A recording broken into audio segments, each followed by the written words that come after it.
Good morning सभी लोगों को मेरा गुड मॉर्निंग। मैं आज एक स्काई ट्यूटोरियल में एक नया वीडियो लेके आया हूँ। जो हम लोग प्लांट में, पावर प्लांट में, गैस प्लांट में और रिफाइनिंग प्लांट में, केमिकल प्लांट में जो काम करते हैं वो हम अपने डिग्री के अनुसार और स्पीड के अनुसार काम करते हैं। इसमें आपको जानकारी देना चाहता हूँ। मान लीजिए हम अपने डिग्री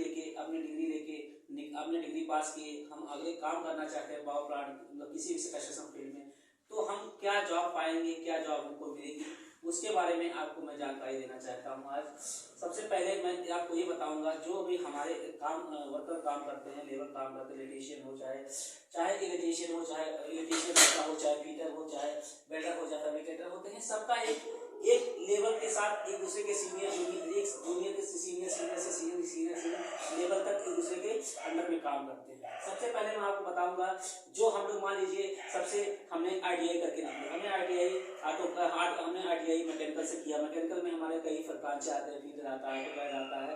तो अब मान लीजिए इलेक्ट्रीशियन से हमने किया और हमने सिविल ब्रांच से किया, हमने फीटर से किया, हमने वेल्डर से किया ITI। तो हमको जब हम जॉब में जाए तो हमें क्या पोस्ट मिलेगी, इसके बारे में सबसे पहले हम हो सकता है ITI करेंगे तो हमें इलेक्ट्रीशियन, फीटर, वेल्डर, फैब्रिकेटर के पोस्ट पे रखा जाए और हम इसके लिए काम करें। और हो सकता है कि शुरुआत में हमारी एक्सपीरियंस कम हो तो हमें as assistant electrician, assistant fitter और वेल्डर एंड फैब्रिकेटर पोस्ट पे रखा जाएगा। जब हम यहाँ से काम करके एक्सपीरियंस हो जाएगा तो हमें एक इलेक्ट्रीशियन, सीनियर इलेक्ट्रीशियन और फीटर और वेल्डर और फैब्रिकेटर का काम करेंगे। अब इसके ऊपर आता है कि इन सभी को देखने वाला, सभी को इसके अंदर एज पर ड्राइंग काम होता है और किस पूरा मटेरियल का डिस्ट्रीब्यूशन, मटेरियल को अरेंज करना होता है, किस लोकेशन में काम करना है, इस सब को, और मैन पावर को हैंडल करना है। तो इसके ऊपर आता है फोरमैन क्या करता है, वो अपने अंडर में कम से कम 7 से 8 बंदे को लेके काम करता है, जिसमें सभी हो सकता है किसी हमें केबल ट्रे लगाना है कंस्ट्रक्शन फील्ड में, पावर प्लांट में, तो हमें electrician, fitter, welder and fabricator की जरूरत होती है। तो ये पूरे टीम को लेके 7 से 8 बंदों को लेके एक कहीं भी केबल ट्रे इंस्टॉलेशन में लग जाते हैं। तो ये हमारा फोरमैन के अंदर में सारे काम होते हैं। इस तरीके से केबल पुलिंग भी हो सकती है। इस तरीके से हमारा स्ट्रक्चर है, स्ट्रक्चर में हमें स्ट्रक्चर में गैस पाइपलाइन बिछानी है और हमें वेल्डिंग करानी है, हमें फैब्रिकेटर का यूज है। तो उनके साथ भी एक फोरमैन, सब लोग फोरमैन का काम डिस्ट्रीब्यूट कर दिया जाता है। इससे फोरमैन हो गया। अब फोरमैन के ऊपर आता है हमारा सुपरवाइजर क्या करता है, सुपरवाइजर का काम ये होता है, सुपरवाइजर कोई भी काम को खुद तो अकेले नहीं कर सकता, इसलिए उनके अंडर में हो सकता है 8 से 10 फोरमैन हो। हर फोरमैन अलग अलग ग्रुप में काम लेके, एक फोरमैन अपने एक ग्रुप को लेके चल सकता है, एक ग्रुप लेके काम करता है। तो उनके ऊपर सुपरवाइजर क्या करता है, सभी फोरमैन को सुपरवाइज करता है और इनका डायरेक्टली कॉन्टेक्ट साइट इंजीनियर से होता है।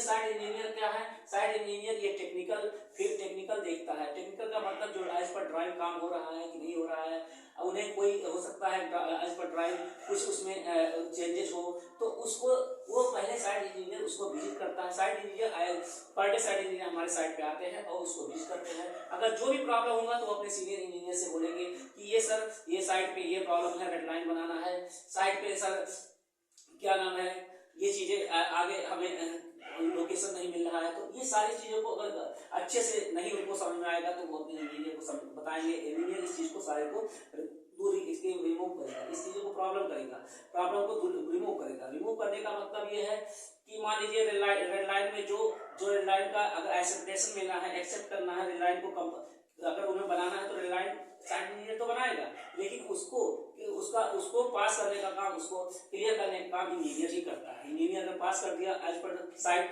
तो वो चीज हमारा उसी लोकेशन, उसी ड्राइंग पे हम फिर काम करना स्टार्ट कर देते, जो इंजीनियर का काम होता है। फिर हम इसके ऊपर आते हैं कंस्ट्रक्शन मैनेजर है, QA/QC मैनेजर को काम ये क्या है कि कंस्ट्रक्शन मैनेजर का क्या काम है। कंस्ट्रक्शन मैनेजर का काम ये होता है जो हमारा पूरा वर्क होता है, जो हमारा कंप्लीट वर्क होता है।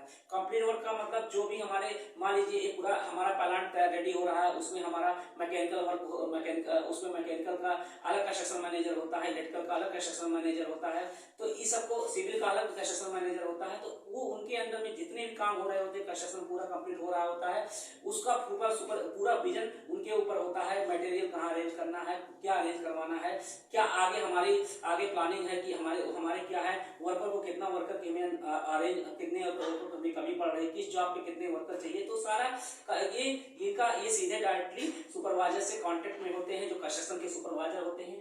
उसके बाद हमारा आता है QA/QC मैनेजर। QA/QC मैनेजर जो QA/QC मैनेजर होते हैं, तो हम अगर मान लीजिए हमारे कंस्ट्रक्शन वर्क ने पूरा काम कंप्लीट करके दिया, तो उसका इंस्पेक्शन होगा। इंस्पेक्शन होने के बाद वो काम को रिलीज करते हैं। काम को रिलीज करने का मतलब कि उसपे जो पैसे मिलने हैं, जब तक इंस्पेक्शन नहीं कंप्लीट होगा तब तक आपको पैसे किसी भी प्रोजेक्ट को नहीं मिलता है।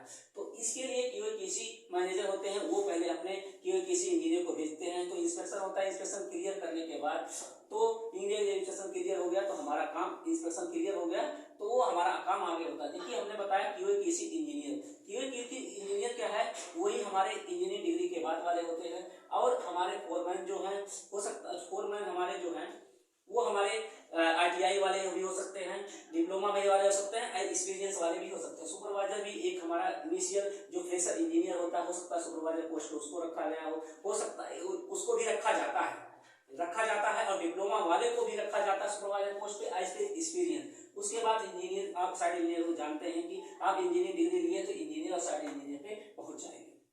उसके बाद ये जो कंस्ट्रक्शन मैनेजर QA/QC मैनेजर होते हैं, ये इंजीनियरिंग डिग्री के होते हैं और इनके एक्सपीरियंस होने पर ही इनको कंस्ट्रक्शन एंड QA/QC मैनेजर बना दिया जाता है। फिर इसके बाद आता है प्रोजेक्ट मैनेजर, जो हमारे पूरे प्रोजेक्ट का कह सकते हैं मालिक, जो पूरा गवर्न करता है, उसको देखता है प्रोजेक्ट हमारे जितने भी फील्ड चल रहे हैं, चाहे मैकेनिकल का, सिविल हो, इलेक्ट्रिकल का, सारा वर्क चल रहा है और हमारा प्रोजेक्ट आए कितने दिनों में फिनिश हो जाएगा, एक महीने, 1 साल, 2 साल, 3 साल पे, उसके लिए मीटिंग हर डिपार्टमेंट से मीटिंग करता है और पूरे प्रोजेक्ट को हैंडल करता है।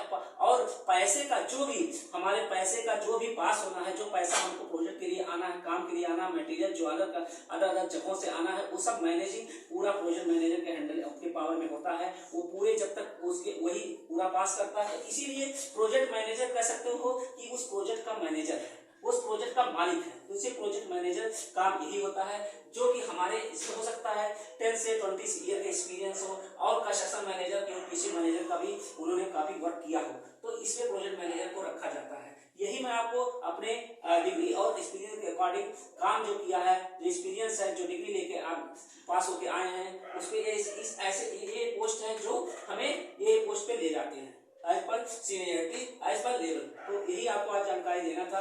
इसके लिए बहुत बहुत थैंक यू। आप मेरे हमारे इस वीडियो को देखिए।